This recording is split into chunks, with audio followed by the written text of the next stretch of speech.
Doktor Burun'la kanalına hoş geldiniz arkadaşlar. Bugün Alan Wake'in ikinci bölümündeyiz. Bir önceki bölümde hatırlarsanız bir deniz feneri gibi bir yerde başlamıştık herhalde. Ya da rüyadaydık, oradan devam ettik kaçmaya.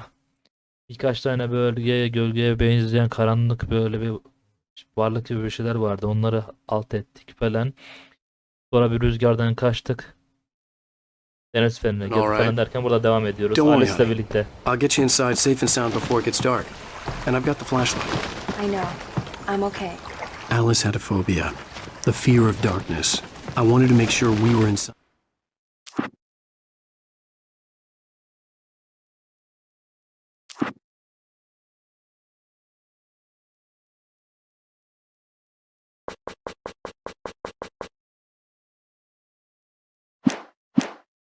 With the lights on before sunset.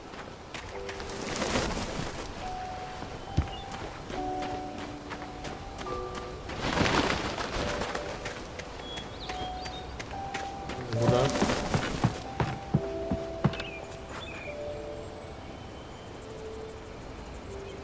Heh.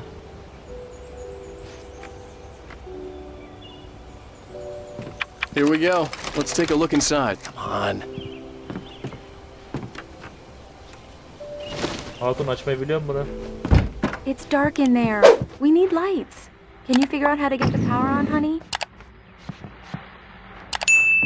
Yanlışlıkla bastım. A shoebox filled with books by Thomas Zane sat on the shelf.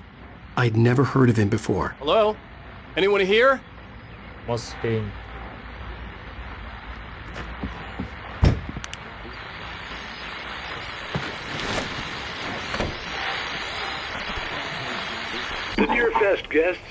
Festivale konuklar şimdiden gelmeye başladı. Benimle remote deniz karşılaştığı bir sanatçı altına alınmayacak. Ve ilerleyen günlerde röportaj. Hi Pat, it's Rose. Why, hello Rose. What's on your mind? I know Aklına who neler that famous geçiyor? artist was. It was Alan Wake, wasn't it? He's my favorite writer. Well, Rose, I just saw him at the diner. Oh, I am so excited he's here. I'm sure he's glad to be here too. Well, folks, I guess the secret's out. This is Pat Main on KBFFM. And now some music. Great. So much for keeping a low profile. Adamlar ağızlarını tutamıyorlar, yemin ediyorum ya.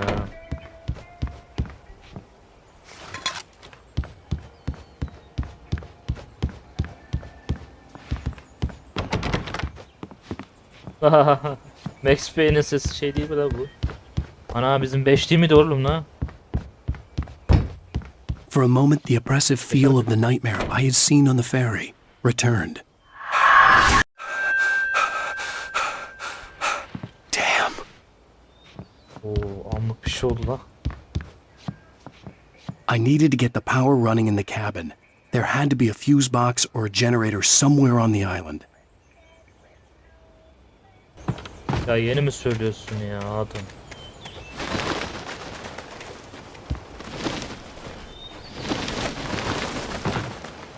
An old generator had been connected to the power cable.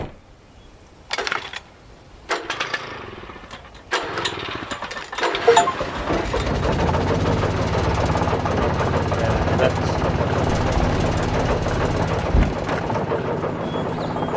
The lights are on.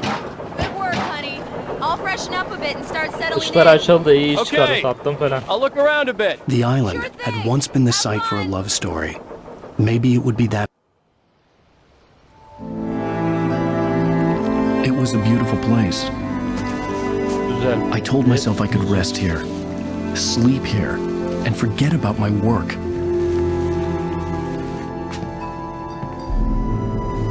I thought we could be happy here. Alice had told me about Cauldron Lake Lodge. The old building used to be a hotel, but these days it was no longer open to the public.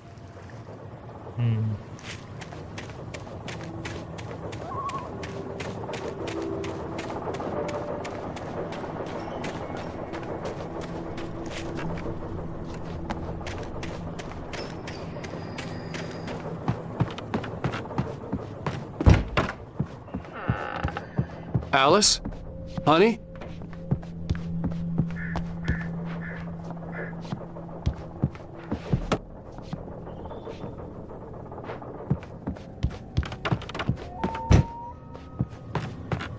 The old door had played a trick on me.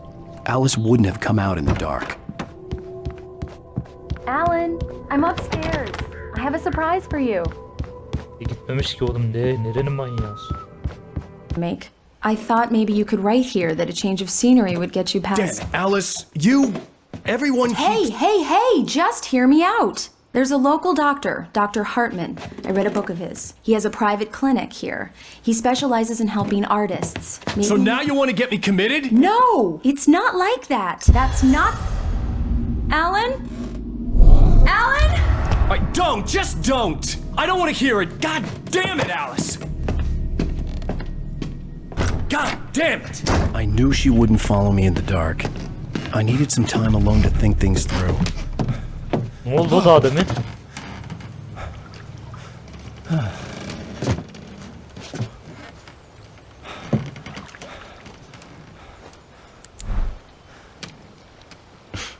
Damn it.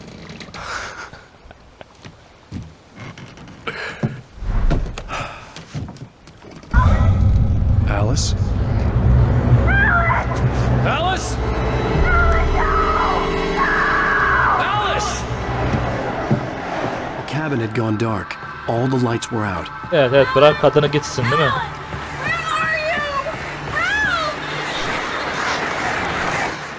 Alice, I'm coming! It's all right, I'm coming! What the hell?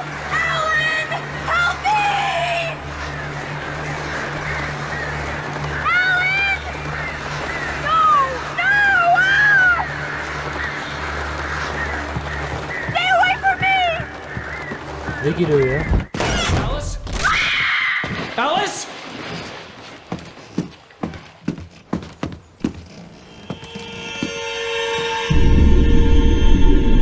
Oh no!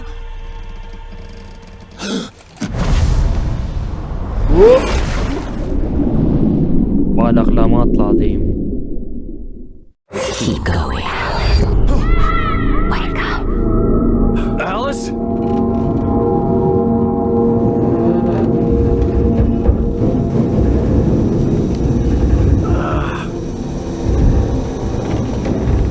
Waking up in the crashed car felt like I had woken from one nightmare and entered another. I couldn't remember how I got there. All I knew was that something terrible had happened to Alice. Biz havuza atladık. Biz şey atlamadık mı la denize? The phone was dead. I'd have to find help on foot.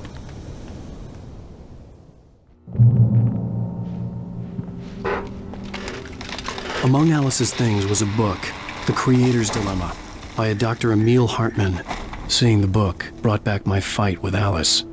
I didn't like it, and I didn't like the guy's smug face on the cover either. The gas station was my best bet. They'd have a phone I could use. It looked like a long hike through the forest to get there. Ta oraya gideceğiz. İstasyona ulaş. Damn.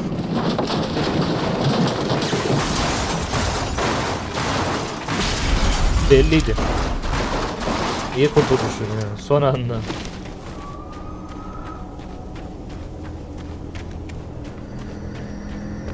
Evet.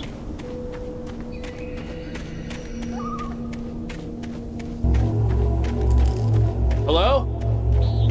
Merhaba, orada kimse var mı derken güne. Hello? Is someone there?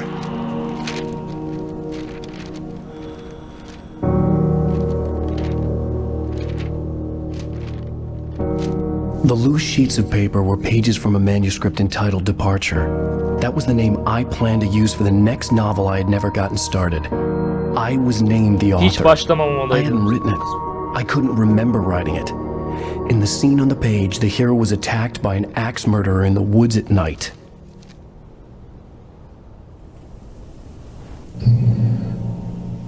F5'e basarak taslaklara erişebilirsiniz.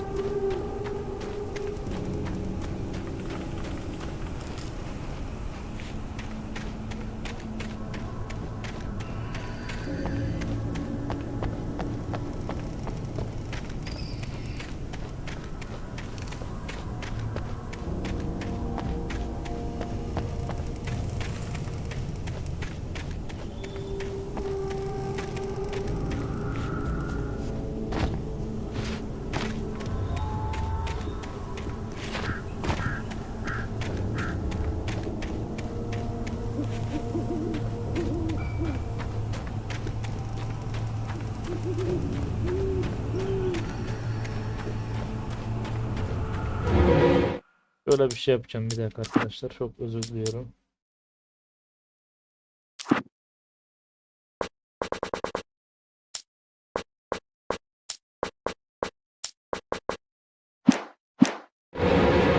Anybody there? Please, I've been in an accident. Kaza geçirdin lan, kimse yok mu? Ben de Türkçesini çeviriyorum. Aa, ışık var orada. Kayıt noktasına ulaşıldı. Evet, kayıt noktası bir tane daha. The lights up ahead were a good sign. Maybe I wouldn't have to hike all the way down to the gas station to find a phone.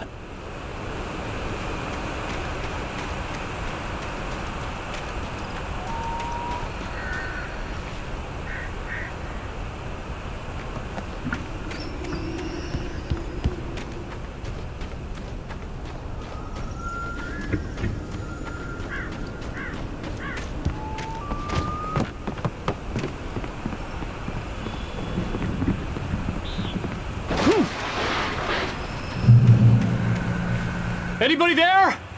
Please, I've been in an accident. Daha kimse yok mu lan?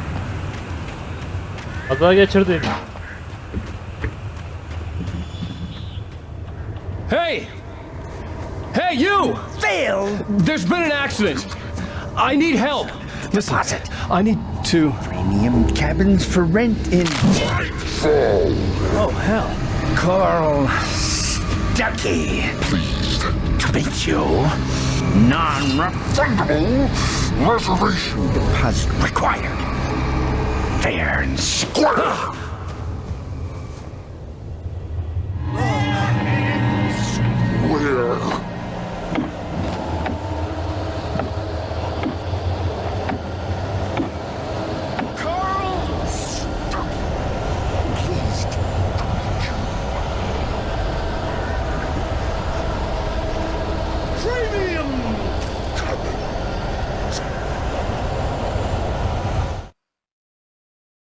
Departure by Alan Wake. The man turned to face me. His face was covered in shadows. It was hard to make him out in the darkness of the forest that surrounded us, but the axe he lifted was plain to see. It glistened with the blood of his victim. He grinned madly, the shadows were alive, distorting his features. It was a scene from a nightmare, but I was awake. Delice. Siyah bilmem ne yap. Gölgeler canlıydı. Hareket ederek adamın şeklini bozuyorlardı. Bir kabustan fırlamış bir sahneydi ama ben uyanıktım. The taken stood before me. It was impossible to focus on it, as if it stood in a blind spot caused by a brain tumor and eye disease. It was bleeding shadows like ink underwater, like a cloud of blood from a shark bite. I was terrified. I squeezed the flashlight like my life depended on it, willing it to stop coming any closer. Suddenly something gave, and the light seemed to shine brighter.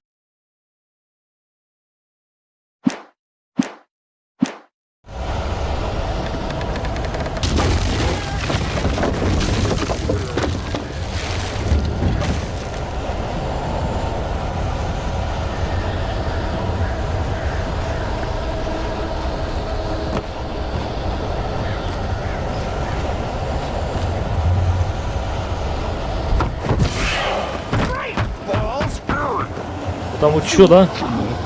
To arrive, you lose. Shit. The deposit.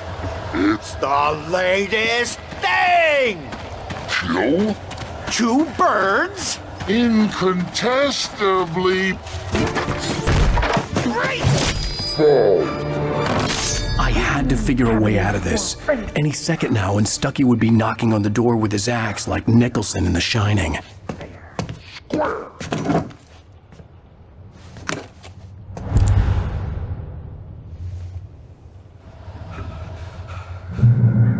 During your trying,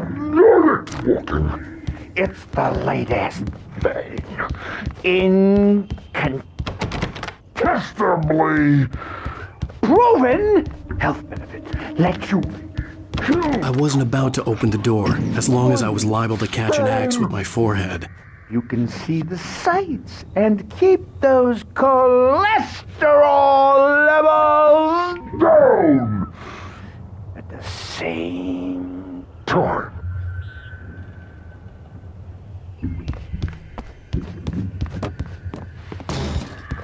Ben nereden çıkacağım ya?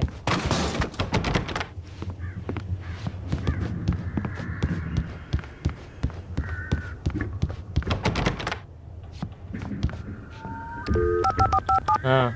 Yes. Bright Falls Sheriff Station. How may I... Hello? Hello?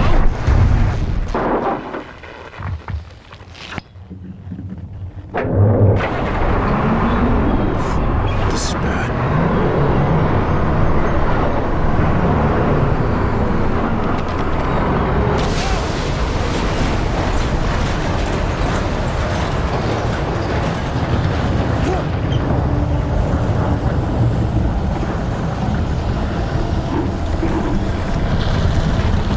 Kaç lan kaç.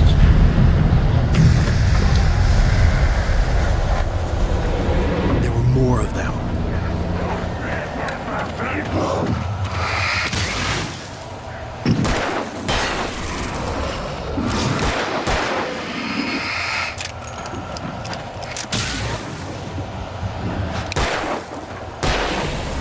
My head pounded with the concussion. I'd never fired a gun outside a shooting range, and now I just killed someone. Or something. There were no bodies. They just disappeared. If I was dreaming, it felt real enough to make me sick. Evet, oyun şimdi başlıyor. Eerie hand-painted graffiti was revealed by my flashlight. Someone had hidden a chest of supplies near it. Yok, şimdilik tabanca iyidir.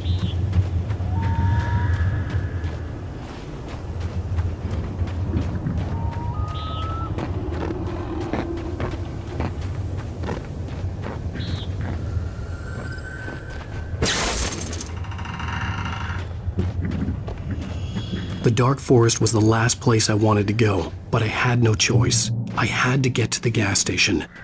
It's rabbit season.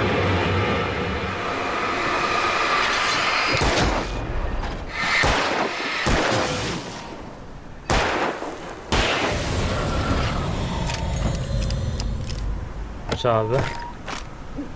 Al pili, al mermiyi.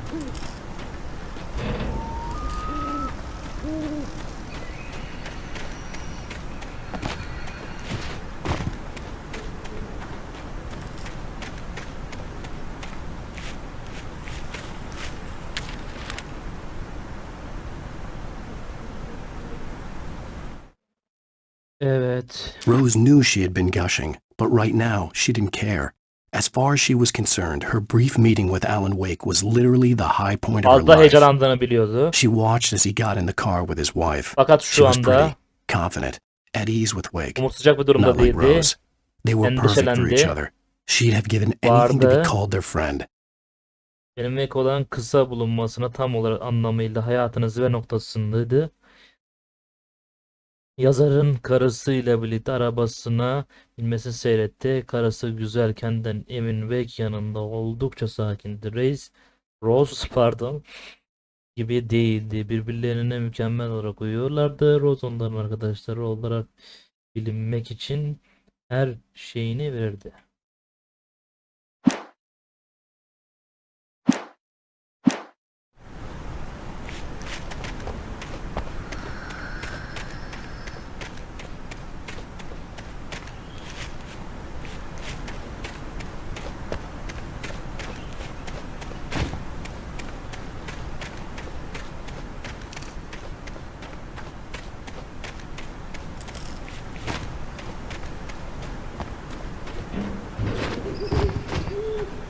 Buradan değil.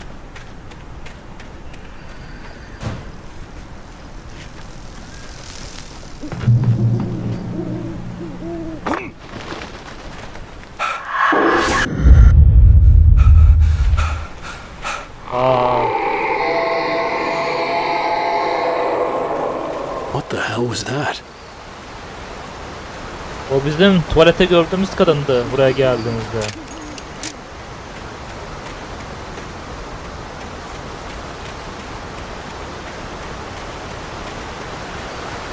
When I saw the river below, something uncoiled itself inside my head.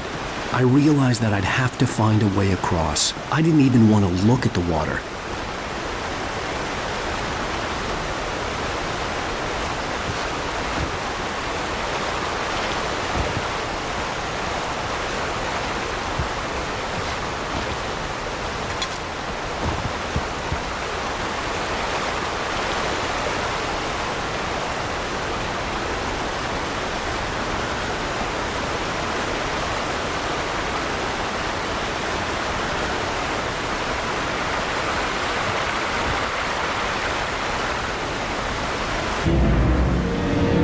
Sparkling river or street?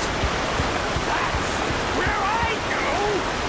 I want something special to eat. Stucky was still out there, in the dark, stalking me.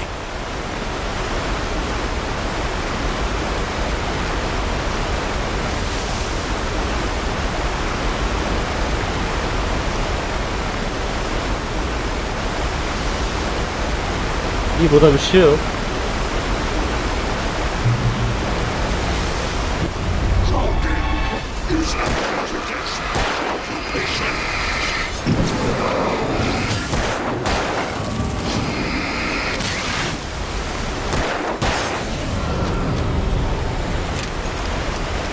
Kolaydınız.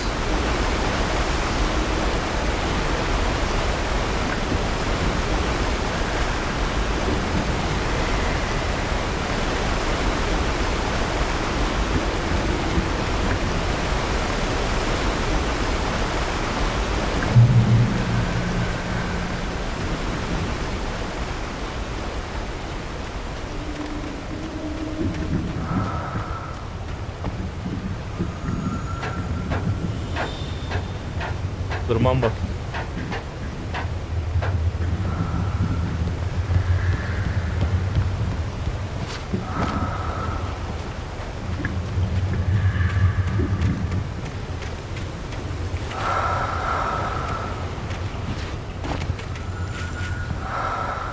Taken. They're taken.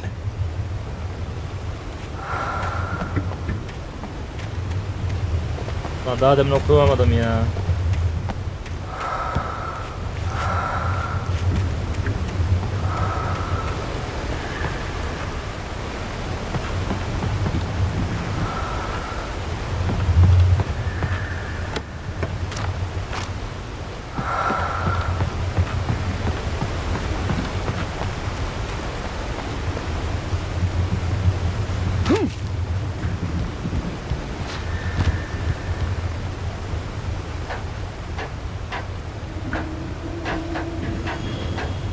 Evet, bakalım.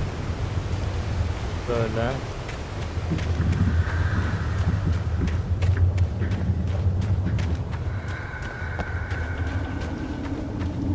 Tamam, buraya gidemiyoruz. Şimdi şöyle bir koşalım.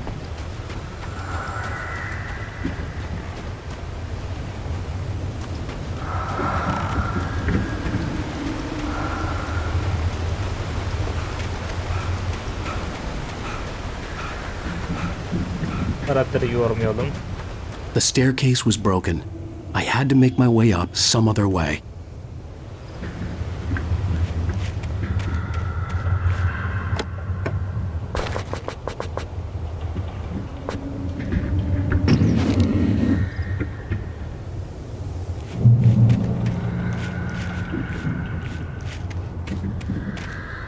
There was no power. There was bound to be a generator somewhere at the logging site.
With all this forestry equipment around, there had to be something I could use to reach the top.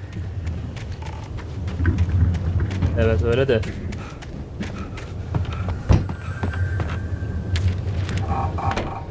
Şimdi. I heard them before I saw them, swooping down from the sky and screeching as they came. I spun around just as the cloud was upon me. For an instant, I stared into 100 dead eyes, black pearls glittering in the darkness. I raised the flashlight and the swarm exploded like fireworks. Feathers burned, turned into ash. I couldn't hear my scream above theirs.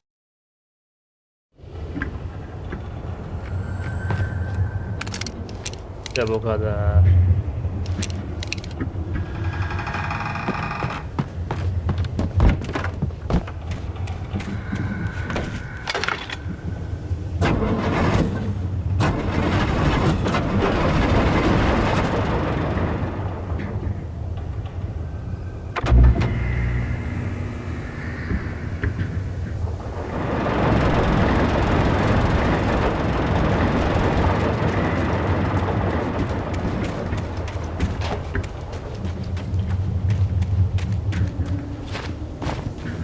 Şunu bir üstüne çıkayım.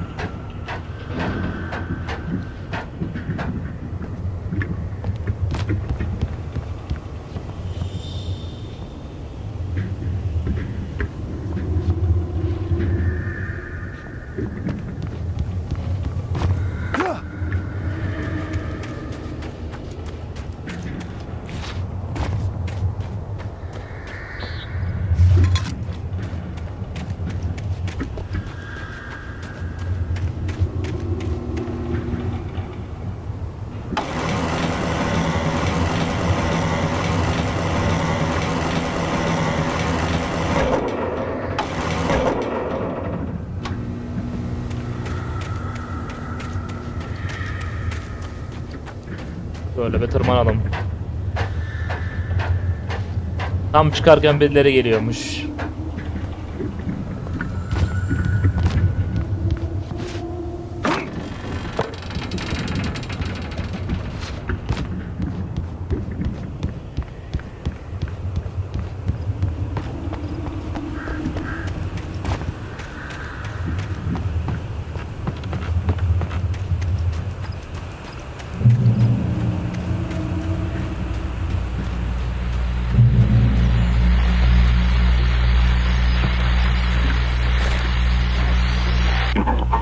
I was just outside for a breath of fresh air, and what a night. I know most of you are probably in your beds by now, but if you're still up and around, take a moment. Step outside for a spell and breathe Burada bir in şeyler oluyor ama. The weather is absolutely still. The sky is crystal clear. It's like the forest is quietly breathing along with you. As you listeners know, I'm a night owl, and it's on nights like this I wish I wasn't cooped up in the studio. Makes an old man like me wish I could just roam wild. But here I am, and it would keep you company all night long if I weren't. It looks like I'm not the only one staying up late. Caller, you're on the air. Hey, Pat, it's Kadınla konuşan adam değil mi? Hello, Maurice. What are you up to? Well, I was just taking Toby on his walkies. Oh, isn't it beautiful out there? Sure, but Pat, the reason I called is that Toby heard something rustling in the undergrowth and took off after it, and I couldn't find it. Probably a rabbit. Sure. Toby loves rabbits. Well, sure. Anyway, I figured that, if anyone runs into Toby, they could grab him. My number's on his collar. And Toby's a friendly dog? Oh, Toby loves people. Usually he comes back, but we were pretty far from home, and it sounds like he went pretty wild there. Great dog, but he's just too dumb for his own good. Well, Maurice, it's out there now. Hope Toby comes home soon. Yeah, thanks, Pat. You have a good night now. İyi geceler.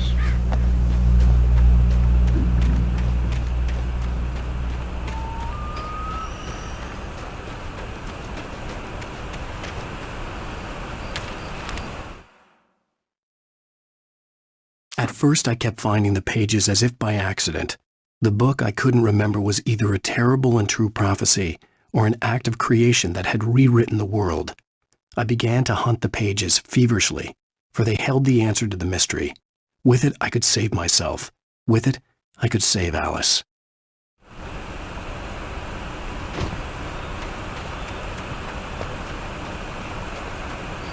The gas station was closer now, its light welcoming in the darkness. Paul makes the best dogs in the state. Belly Burster is the best with no contest. Monster Dog is second best. The famous dog is...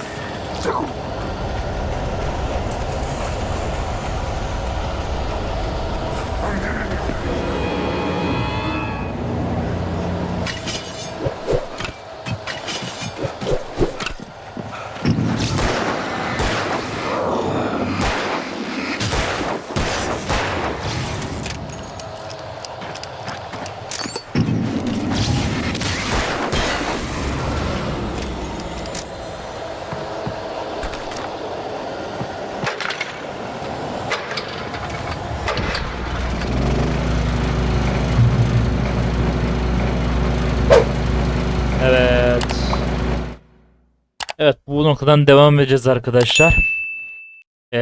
Bu taslakların hepsini bulup zaten hikayeyi birleş bir şey olacak. Devam edecek büyük bir ihtimal. Bir sonraki bölümde bakalım Alice'e ulaşabilecek miyiz? Burada neler oluyor, neler dönüyor? O kadın kimdi? Bunları bir sonraki bölümde izleyeceğiz. Videoyu beğenmeyi, kanala abone olmayı, zili açmayı, yorum yapmayı unutmayın lütfen. Görüşmek üzere, kendinize iyi bakın.